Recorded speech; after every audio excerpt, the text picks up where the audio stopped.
Good day everyone. Me and my group mates will be discuss about heuristic search methods, stochastics, and genetic algorithm.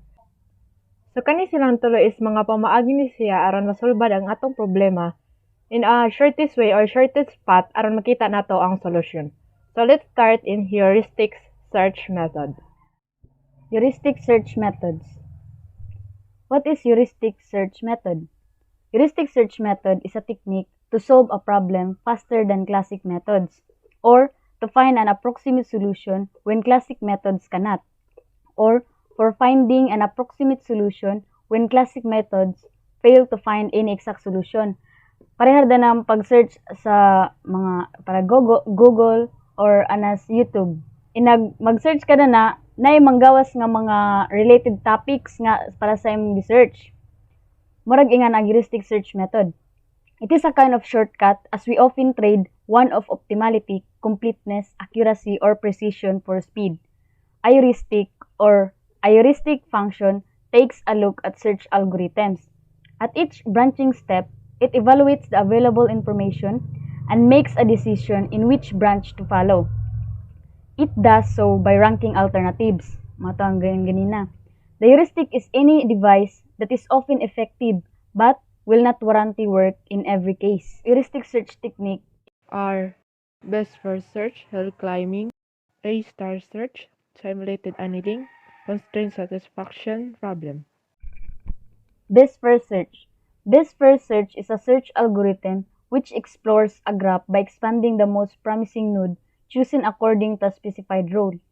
Some authors have used best first search to refer specifically to a search with a heuristic that attempts to predict how close the end of a path is to a solution or goal.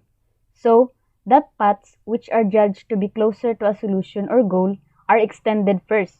This specific type of search is called greedy best first search or pure heuristic search. Hill climbing. In numerical analysis, hill climbing is a mathematical optimization technique which belongs to the family of local search. It is an iterative algorithm that starts with an arbitrary solution to a problem, then attempts to find a better solution by making an incremental change to the solution. If the change produces a better solution, another incremental change is made to the new solution, and so on until no further improvements can be found. For example, hill climbing can be applied to the traveling salesman problem. It is easy to find an initial solution that visits all the cities, but will likely be very poor compared to the optimal solution. The algorithm starts with such a solution and makes small improvements to it, such as switching the order in which two cities are visited. Eventually, a much shorter route is likely to be obtained. A-star search. A** is pronounced as A-star, is a graph traversal and path search algorithm which is often used in many fields of computer science due to its completeness, optimality, and optimal efficiency. One major practical drawback is space complexity, as it stores all generated nodes in memory. Thus, in practical travel routing systems, it is generally outperformed by algorithms which can be pre-process the graph to attain better performance, as well as memory-bounded approaches. However, A** is still the best solution in many cases. Simulated annealing. Simulated annealing, or SA, is a probabilistic technique for approximating the global optimum of a given function. Specifically, it is a meta-heuristic to approximate global optimization in a large search space for an optimization problem. It is often used when the search space is discrete. Example, the traveling salesman problem. For problems where finding an approximate global optimum is more important than finding a precise local optimum in a fixed amount of time.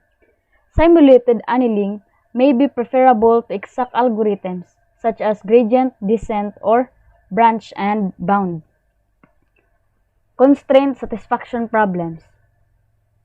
Constraint satisfaction problems, CSPs, are mathematical questions defined as a set of objects whose state must satisfy a number of constraints or limitations.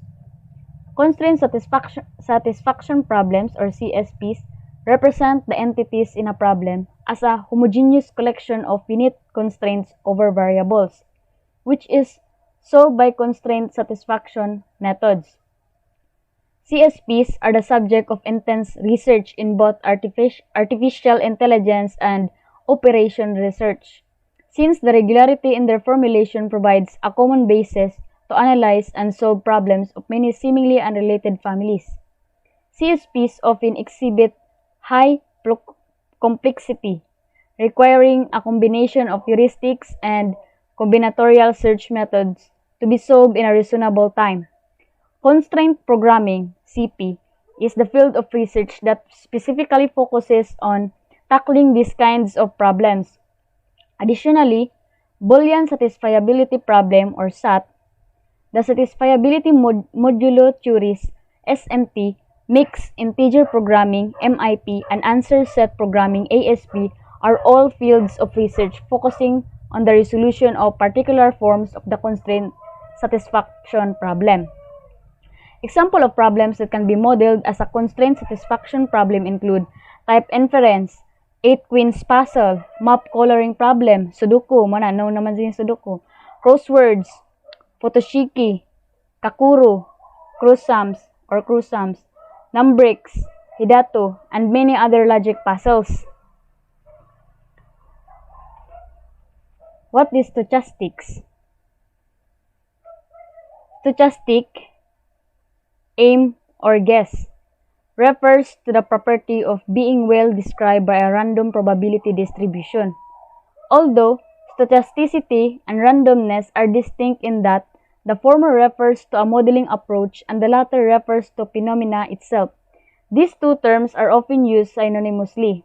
Furthermore, in probability theory, the formal concept of a stochastic process is also referred to as a random process. Stochasticity is used in many different fields, including the natural sciences such as biology, chemistry, ecology, neuroscience, and physics, as well as technology and engineering fields such as image processing, signal processing, information theory, computer science, cryptography, and telecommunications. It is also used in finance due to seemingly random changes in financial markets, as well as in medicine, linguistics, music, media, color theory, botany, manufacturing, and geomorphology. Stochastic modeling is also used in social science. So what is genetic algorithm? Genetic algorithm is a search heuristic that is inspired by Charles Darwin's theory of natural evolution. This algorithm reflects the process of natural selection where the fittest individuals are selected for reproduction in order to produce offspring of the next generation. So from the word algorithm, natay sundan ani nga step by step aron makakam up ta to produce an offspring of the next generation. There are 5 phases are considered in a genetic algorithm. First is initial population. Second, fitness function. Third is selection. Fourth is crossover. And 5 is mutation. The first phase is initial population. Initial population is the process begins with a set of individuals which is called a population. Each individual is a solution to the problem you want to solve. An individual is characterized by a set of parameters or variables known as genes. Genes are joined into a string to form a chromosome solution. In a genetic algorithm, the set of genes of an individual is represented using a string in terms of an alphabet. We say that we encode the genes in a chromosome. So, initial population. From the word initial, so mo ni pinaka first step sa genetic algorithm process. Ang population is mo ni siya ang subset sa solution sa current nga generation. So, diri, natay gitawag nga population which is a set of individuals. Then, ang variables nato is genes. Then, ang chromosome, kumbaga mao ni ang ato ang solution. So, the next is fitness function. The fitness function determines how fit an individual is. The ability of an individual to compete with other individuals. It gives a fitness score to each individual. The probability that an individual will be selected for reproduction is based on its fitness score. Example, a fitness function for a mathematical optimization problem will judge as fit those individuals or chromosomes that produce the numerically largest or smallest result within necessary restrictions. A fitness function in general algorithm that determines the shortest distance between several cities will judge as fit those solution which produce the shortest path. So kani nga phase is nangita sila og asay mas fit aron makakita ta sa bis chromosome. So kani nga phase is bali mura gites bitaw nila og asay mas angay or kanang nangita sila og shortest distance para makakam up sila sa fit nga solution nga makaproduce sila sa shortest path. So next is selection. The idea of selection phase is to select the fittest individual and let them pass their genes to the next generation. Two pairs of individuals' parents are selected based on their fitness scores. Individuals with high fitness have more chance to be selected for reproduction. So kani nga phase, from the word selection, namili sila og asay, muna ni ang part is namili sila og asay mas angay jud aron makakita sila sa best chromosome. So, sa selection is na jud siya daghan nga pamaagi, like for example, relative selection, na ay steady state selection, na ay rank selection. Daghan nga method nga naa sa selection. So, selection phase is mag-base na sila sa fitness score. So, kung high fitness gali ang imuhang solution is dako kay chance nga ma-selected ka for reproduction. Pero kung less gali imong solution is wala jud chance para makapasar imong genes para maka-reproduce ka. So, mag-need jud sila og high fitness para makakam up ta sa best chromosome. The fourth phase is crossover. Crossover is the most significant phase in the genetic algorithm. For each pair of parents to be made, a crossover point is chosen at random from within the genes. So, bali mo na crossover point. Ang nasa left side is mo na ang bali mo na iyahang ibaylo. So, offspring are created by exchanging the genes of parents among themselves until the crossover point is reached. So, manani nga part is gibaylo na sila ang kanina dapit sa left side. And then, the new offspring are added to the population. So, muna ni ang resulta. Gibaylo naman sila. Ang tulo ka 1 is na nasa babaw. Then, ang tulo ka 0 is na nasa ubos. Kay crossover, gibaylo naman sila. Bali mo na to ang new offspring niya. Muna na yung resulta niya. The last phase is mutation.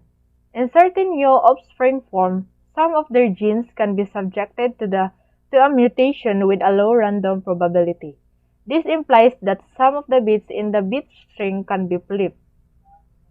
So, the picture is there is a right side. Before mutation, sa A5 is 1110000. Then after mutation is ang nahitabo niya is 110110. So random ra na siya, then ang napil ang gi-flip ani niya nga part is kanang 100 nga nasa middle nga part. Kay gi-flip man siya, ang 1 gihimo nga 0 after mutation, then ang duha ka 0 gihimo ang 1. Mutation occurs to maintain diversity within the population and prevent premature convergence. So baga kaning premature convergence is mo ni siya problema sa genetic algorithm nga mo gi-avoid nila aron gi-prevent nila aron dili ni siya mahitabo. Ang purpose sa mutation is gi-flip niya kay aron ang population sa chromosome is dili magkapareha. So mo na iyahang purpose nganong i-mutation pa siya. And that's all. Good day and thank you for watching.